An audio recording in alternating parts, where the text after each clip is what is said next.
في قرية مصرية قديمة كان زين ويحيى عايشين هناك. كانوا بيحبوا يلعبوا بالكورة دايما. وفي يوم من الأيام والجو كان جميل والشمس بتغرب، كانوا بيلعبوا جنب طرف القرية. ضحكتهم كانت مليال مكان وصوتهم بيرن في الهوا الهادي. زين ارمي الكورة كويس. زين رمى الكورة بقوة والكورة طارت في الهوا. هو ويحيى كانوا بيلعبوا بيضحكوا، وصوت ضحكهم كان لافف المكان كله وسط المنظر الهادئ والمقفول حوالين القرية. فجأة الكورة طارت بعيد واختفت جوه بيت مهجور ومظلم. سمعوا صوت زجاج بيتكسر والصدى ملأ المكان. كان الصوت مرعب شوية وكأنه بيقول ما تقربش. زين بص للبيت وقال لي يحيى وهو نستغرب، يا ترى مين كان عايش هنا؟ زين دخل بحذر جوه البيت المهجور، وكانت الظلال بتتحرك مع تراب بيتطاير في النور الخافت. في آخر الأوضة اللي باين عليها الإهمال شاف صندوق قديم شكله غريب متغطي بالغبار والضلمة.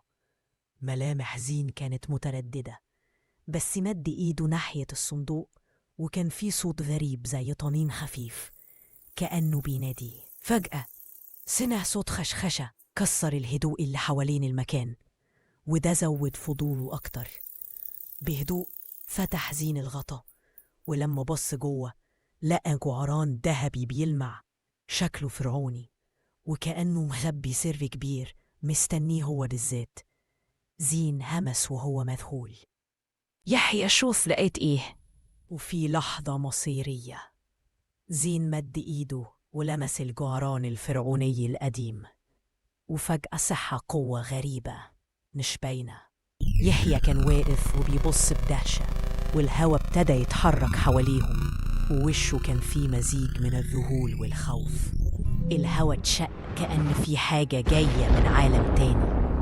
أصوات غريبة بتتعالى كأنها جاية من زمان. البوابة السحرية ابتدت تظهر قدامهم، والجعران اتحول وبقى المفتاح اللي بيفتحها. نور مبهر انفجر والمكان اتملى بالطاقة، والأرض بدأت تهتز تحت رجليهم. أنغام فرعونية أسرت الجو وفضلت تدعوهم إنهم يخطوا جوه المجهول.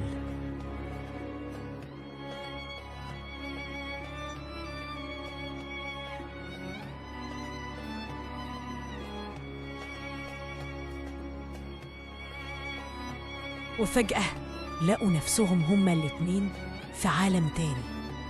خطوات سريعة بتدوي في أروقة المعبد.